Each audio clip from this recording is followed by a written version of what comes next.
그러니까 우리가 당시를 생각해 보면 섬기지 않고 은혜 받고 그냥 주님께 집중하고 그게 본인에게 유리해 보입니다. 그게 자유로워 보여요. 그게 나를 구속하지 않고 내가 나름대로 내 생활을 계획을 짤 수 있고 쉴 때 쉬고 집중할 때 집중하고 좋아 보여요. 절대로 연단되지 않습니다. 절대로 그런 사람들에게는 가르칠 수 없습니다.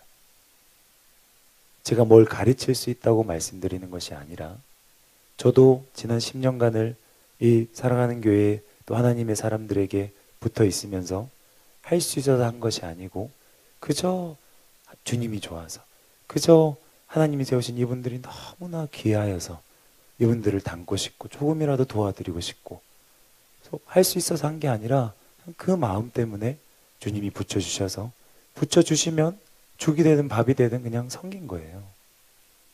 절대 저는 제가 잘 섬겼다고 생각하지도 않고 그냥 저를 불쌍히 여겨주셔서 하나님과 목사님들이 저를 참아주셨다고 생각을 하는데 그분들이 참아주시는데 내가 무슨 권한으로 섬김을 더 할 것인가 말 것인가를 결정합니까? 그냥 계속 섬기는 것이죠. 도저히 안 되겠다. 도저히 지금은 섬김이 아니고 그냥 말 그대로 주님께 집중하는 것이 이 영혼의 덕이 되겠다. 그럼 말씀하시죠. 그게 아니면 최선을 다해서 섬기는 거예요. 그럼 그런 마음들을 보시고 그런 중심을 보시고 주님께서 먼저 말씀을 하시죠. 주님이 수차례 말씀을 하셔도 제가 둔하여서 깨닫지 못하고 변화되지 못하면 목사님들이 사랑으로 또 권면해 주시고 책망해 주시고 그러면서 정말 며칠을 잠도 못 자고 씨름을 하고 고뇌하고 그 과정을 통해서 마음이 가난해져서 하나님께서 나를 돌보게 되시고 그래서 은혜가 임해서 돌파를 하고 조금 성장하고 그런 거예요. 근데 여러분이 가까이 오지 않으면 교회의 흐름을 타지 않으면 단지 내가 뭔가 부족한데 이거 드러나면 안 되는 다 부족해요 여러분. 다 없습니다. 다 죄인이고 부족하고 다 자격 없습니다. 그러니까 더 가까이 가는 거예요. 그러니까 더 이제는 여기서 벗어나고 싶은 거예요. 그러니까 여러분이 지금 은혜가 된다고 해서 절대로 착각하시면 안 돼요. 자만하시면 안 돼요. 그러시지도 않겠지만 혹시라도 지금 이렇게 말씀 듣고 교회 많은 시간들에 참여하고 이런 시간들이 여러분 영혼을 깨우고 유익하고 잘 하고 계신 것입니다. 그런데 기도하시면서 여러분이 받은 은사에 맞게 달란트에 맞게 반드시 교회를 섬겨야 됩니다. 반드시 목자들을 리더들을 섬겨야 됩니다. 여기 이제 많은 분들이 이 섬김의 자리를 거쳐왔고 지금도 그런 자리에 계신 분들 계실 것인데 여러분 절대로 속으시면 안 돼요. 지금 너무 힘들다, 바쁘다, 여유 없다. 그게 축복입니다. 열심의 특징 말씀드렸죠. 죄를 지을 시간이 없어야 돼요. 죄를 지을 정신적인 여유가 없어야 돼요. 시간이 남아 도니까 한가한 생각을 하는 것입니다. 여러분이 만약에 주를 향한 열심에 사로잡혀서 하루 종일 하나님을 위하여 영혼들을 위하여 수고하고 뛰어다니고 헌신하고 주님께 집중하고 이 삶이 정착이 됐다고 생각을 해보세요. 그리고 그 삶을 수 없는 나날을 쌓아왔다고 생각해 보세요. 아까워서라도 죄를 짓겠습니까? 하나님 주신 그 은혜의 가치를 너무나 알게 됐는데 어찌 그것을 배설물과 바꾸겠습니까?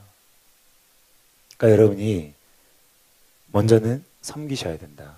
그것이 여러분의 영혼의 안전을 위해서 너무나 중요한 것이다.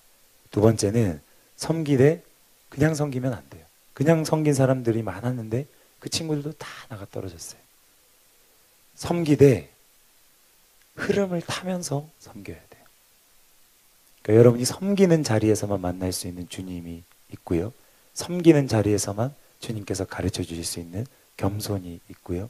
섬기는 자리에서만 주님의 마음으로 할 수 있는 사랑이 있어요. 그런 것들을 배워 나가셔야 섬기는데 힘이 부어져요. 이제 오늘 마지막에도 이런 간증을 하겠지만 캐더린 쿨만의 간증을 소개하겠지만, 당시에 제가 토요일에서 주일날 이제 교회를 섬길 때에 토요일 아침 뭐 8시나 뭐 8시 반 그때부터 해서 저녁 늦게까지 청년부 끝날 때까지 뭐 11시까지 저녁 11시까지 또 주일도 아침 뭐 7시 반이나 8시 지금 중고등부 교사분들 가끔씩은 아니고 지금 정기적으로 주일 아침 7시에 모여서 아이들 위해서 기도하시잖아요. 저희는 예전부터 원래 그랬어요. 원래 교사 모임을 그때 하고 기도하고 그랬어요. 변은주 원사님 계실 때. 그때부터 해서 또 예전에 예언전도학교 주일날이 있었죠. 또 10시, 11시까지 거의 10분을 쉬지 않고 섬겼어요.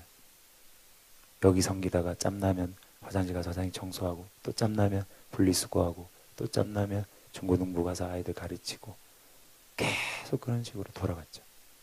그런데 주일 저녁 7시쯤 그러니까 7시 반에 시작했던 걸로 기억하는데 7시에 또 그때 예언사역하고 또 안내팀도 했기 때문에 의자를 정리하고 있으면 항상 주님께서 제 온 영혼육을 새롭게 해주셨어요.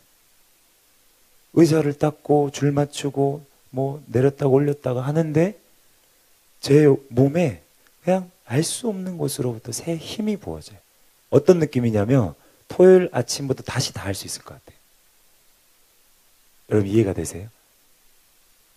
그리고 그 섬김의 자리에서 의자를 닦을 때마다 청소할 때마다 주님이 그런 것과 관련해서 얼마나 많이 말씀을 하시는지 몰라요.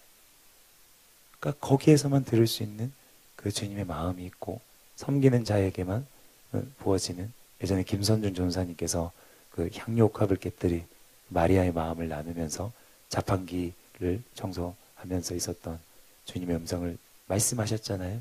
진짜예요. 저는 뭐 그와 비할 바도 아니었지만 그러나 진짜예요. 그런 종류의 그런 유형의 주님의 마음과 말씀을 들을 수 있어요. 그러면 여러분이 섬기는 자리가 어떤 자리인지 눈이 떠지게 되고 이 자리를 사수하게 되고 포도원 품꾼으로서 내 위치를 정말로 지켜서 후히 주신 아버지께 상을 분기 때마다 받고 주님 자신의 마음을 배우고 점점점 아들이 되어가고 딸이 되어가는 거죠. 이 과정을 겪지 않으면 교회를 아무리 오래 다녀도 그냥 뭐 손님처럼 뭔가 대접을 받으려는 은혜라는 대접을 받으려는 왕처럼 그냥 앉아있고 다니는 거죠. 또 어떤 사람은 그냥 자원봉사하듯이 교회를 다니고 어떤 사람은 그냥 월급쟁이처럼 딱 정해진 일만 맡겨진 일만 딱 하고 항상 칼퇴근 항상 이제 그 업무 시간 외에는 이제 찾아볼 수가 없고 그런 거 아닙니다. 주의 몸된 교회예요. 주님의 몸된 성전이고 하나님께서 기뻐하시는 교회입니다. 주님의 내 마음을 주시는 대로 주님께서 이끄시는 대로 주님을 사랑하는 마음을 부어주시는 대로 교회를 사랑하는 마음을 부어주시는 대로 그렇게 하셔야 되는 거예요. 그래서 이 열심이 개인 영혼의 유익으로 절대로 끝나면 안 되고 반드시 바른 열심, 참된 열심은 주께서 사랑하시는 주께서 친히 세우신 이 몸된 교회를 향한 열심으로 이어진다는 거예요. 그래서 여기저기 흩어있는 열심 있는 그리스도인 그들은 교회의 보배이고 기둥이고 면류관의 주인공들입니다. 그들은 일반 신자들의 10명, 20명의 몫을 톡톡히 해내는 자들이에요. 그래서 저희들이 이제 교육자들이 어떤 필요가 있어서 뭐 진리 확산 프로젝트 또 뭐 도서 발송을 위해서 누구 청년들을 모집하고 또 급한 필요가 있어서 지금 도와줄 사람 모집하고 항상 그 얼굴입니다. 그 얼굴들이 모여서 이 일도 하고 또 부르면 또 저 얼굴들이 그 얼굴들이 와서 또 그 일을 하고 일은 다른데 하는 사람은 똑같아요. 왜요? 마음이 있으니까요. 또 왜요? 마음이 없으니까요. 그러니까 이 사람들이 10명, 20명의 몫을 기쁜 마음으로 하는 거예요. 교회에 없어서는 안 될 존재입니다. 저는 지금 누군가를 정죄하려고 이 말씀을 드리는 게 아니에요. 실제를 말씀드리고 있는 거예요. 여러분도 모릅니다. 저도 몰라요. 근데 제가 만약에 이런 원리들을 배우지 못했고 붙어있고 섬기면서 주님 마음 배우고 하나님의 사람들을 닮으려 쫓아가고 주님이 은혜 주시지 않았으면 저 또한 진작에 나가 떨어졌겠죠. 절대로 여러분을 믿지 마세요. 저도 누구 못지않게 엄청나게 열심내고 여러분 새벽기도 나오시죠? 전 당시에 모든 예배, 모든 철야 다 했어요. 초신자 때. 기본이죠. 그랬는데도 수많은 위기들이 있었다는 것을 여러분이 아셔야 돼요.